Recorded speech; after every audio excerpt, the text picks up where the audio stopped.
Yesterday I ate McDonald's for both lunch and dinner, so I think it's safe to say I live my life a quarter pounder at a time. I guess that's something I have in common with the two movies battling it out today.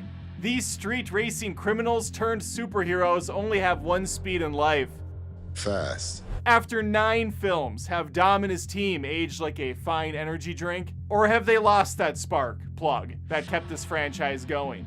It's The Fast and the Furious versus F9 The Fast Saga on Movie Feuds. Smoke.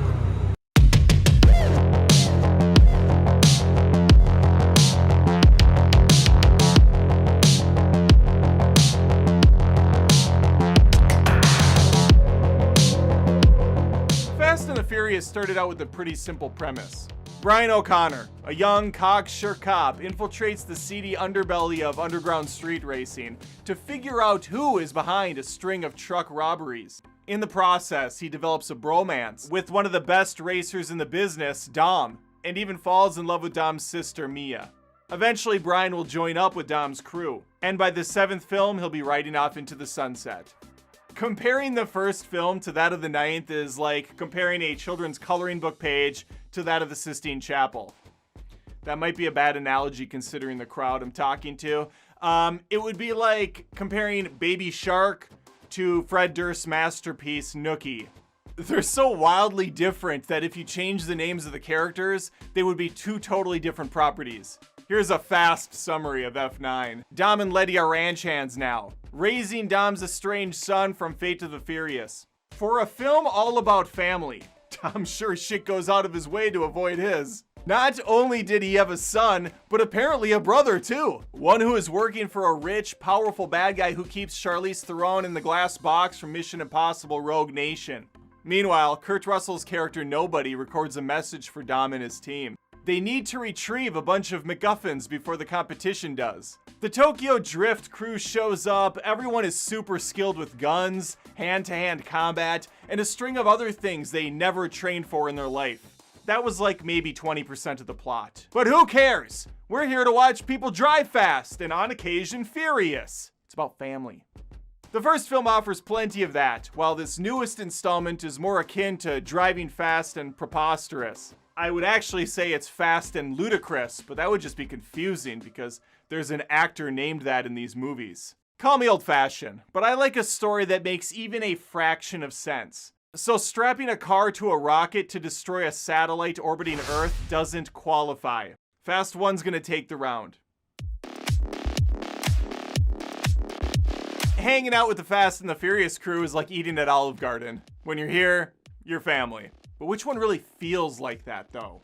Fast 1 has Donatello, Punky Brewster, Female Muscle T, Baby, I'm crazy. It's been a long day without you, my friend. Black Hawk Down, and Motorcycle Drive-By. That was a Third Eye Blind reference. Subscribe. F9 doesn't only bring back the old favorites, but it even resurrects some, and offers some new flavor as well. Here they are. There's Mamma Mia, the personification of Red Bull, Live and Letty Die. Luda, Too Fast Tyrese, Han of the Dead, Fast and the Furiosa, Don's brother Jacob, who was never once mentioned in the previous 8 films and somehow grows 1.5 feet in his mid-20s. There's also like 20 other people in this, but I think that's enough. We can move on. Listen, there's no debating the impressive lineup the 2021 film brings to the road, but these cars have put a lot of miles on over the years. They're looking a little rough. That's gonna be another win for the Fast and the Furious, dog. I feel like the first couple Fast and the Furious films really catered to a certain demographic. I'd say that audience are bros that like fast cars driven by perpetually sweaty people tearing through the streets to some hard rock and rap hits. Things started to veer, or drift if you will, after the 3rd film, Tokyo Drift. And the franchise went through a bit of a tune-up, or a tune-down if you will. The simple racing for a cash and respect angle changed to saving the world over and over again. There's plenty of racing goodness in that first film directed by Rob Cohen, and if you'll allow me, speaking as someone who knows virtually nothing about cars other than they have 4 wheels typically and a steering wheel, I quite enjoyed me those CG shots of the inner workings of the vehicle. The awful dated slow motion, however, was as ugly in 2001 as it is today. There is some really shameless product placement too. I, for one, cannot stand that disgusting in-your-face marketing that some movies do. Oh, god damn, that's good nos. After watching even 5 minutes of F9, you'll look back on the original and say, things sure seem quaint here. While there is zero street racing to be found, the crew is still driving fast. They outrun a militia group through a minefield, pursue evil villains several times across different continents, and even travel at high speed in space! Nothing makes a lick of sense, and physics is a parody of itself.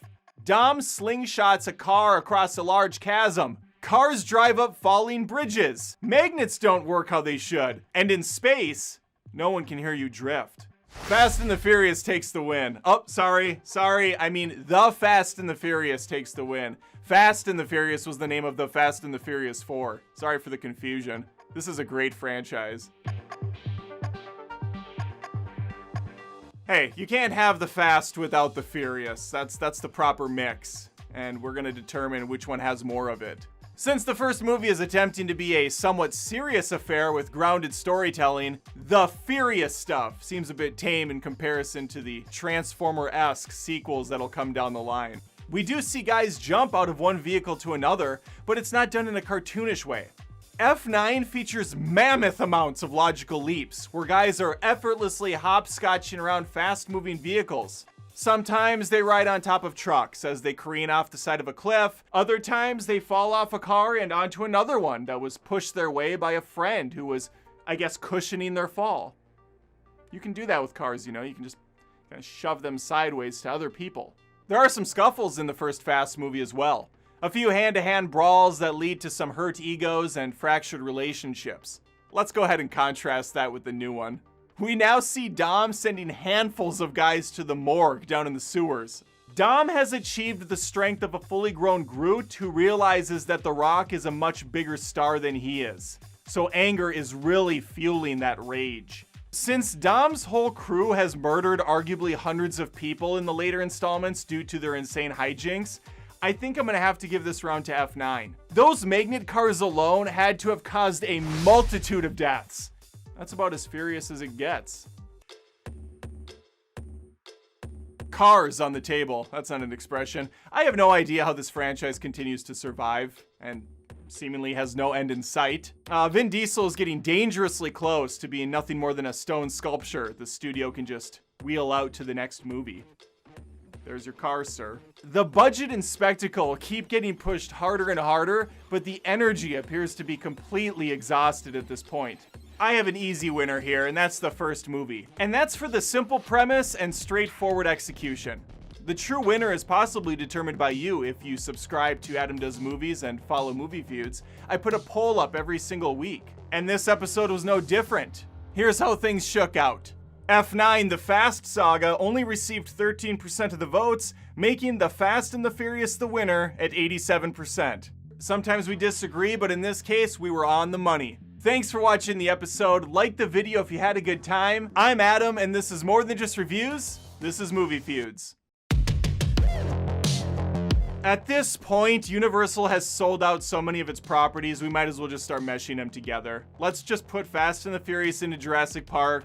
Let's toss them into Transformers. We could have Jurassic Park Jungle Drift. We could have Transformers Deceptidom. It writes itself.